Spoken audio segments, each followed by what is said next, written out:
വയനാട്ടുകുലവൻ തെയ്യങ്കെട്ട് മഹോത്സവത്തിനെത്തുന്ന ഭക്തർക്ക് അന്നമൂട്ടുന്നതിനായി നെൽകൃഷി ഇറക്കി ക്ഷേത്ര ഭാരവാഹികളും നാട്ടുകാരും. കാസർഗോഡ് ബാത്തൂർ ശ്രീ ഭഗവതി ക്ഷേത്ര കഴകത്തിലെ പൊടുവടുക്കം ക്ലായി ശ്രീ വയനാട്ടുകുലവൻ തെയ്യം കെട്ടിനെത്തുന്നവർക്ക് വേണ്ട മുഴുവൻ അരിയും കൃഷി ചെയ്തുണ്ടാക്കാനാണ് ഭരണസമിതിയുടെ തീരുമാനം.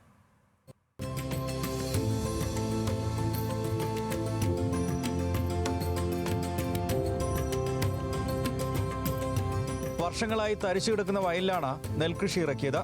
നിലമൊരുക്കാൻ ക്ഷേത്ര ഭാരവാഹികളും നാട്ടുകാരും ഒത്തുകൂടി ആഘോഷമായി തന്നെ വിത്തിടിയിൽ നടന്നു.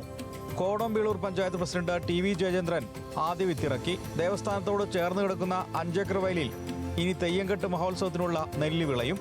മഹോത്സവത്തിനാവശ്യമായ മുഴുവൻ അരിയും ഉൽപ്പാദിപ്പിക്കുകയാണ് ക്ഷേത്ര ഭാരവാഹികളുടെ ലക്ഷ്യം. ഇവിടെ എത്തിച്ചേരുന്ന മുഴുവൻ ഭക്തജനങ്ങൾക്കും വിഷമയമില്ലാത്ത ഭക്ഷണം കൊടുക്കണം എന്നാണ് ഞങ്ങൾ ഉദ്ദേശമുള്ളത്. അതേപോലെ പച്ചക്കറികളും ഞങ്ങൾക്ക് നട്ട് ഉണ്ടാക്കാൻ വേണ്ടിയിട്ടുള്ള ഒരു തീരുമാനമുണ്ട്. ബേളൂർ കൃഷിഭവനാണ് കൃഷിക്ക് ആവശ്യമായ നെൽവിത്ത് നൽകിയത്. അങ്ങനെ അടുത്ത വർഷത്തെ വയനാട്ടുകുലവൻ തെയ്യങ്കെട്ട് മഹോത്സവം സമൃദ്ധമാക്കാൻ തയ്യാറെടുത്തിരിക്കുകയാണ് നാട്ടുകാരും ക്ഷേത്ര ഭാരവാഹികളും.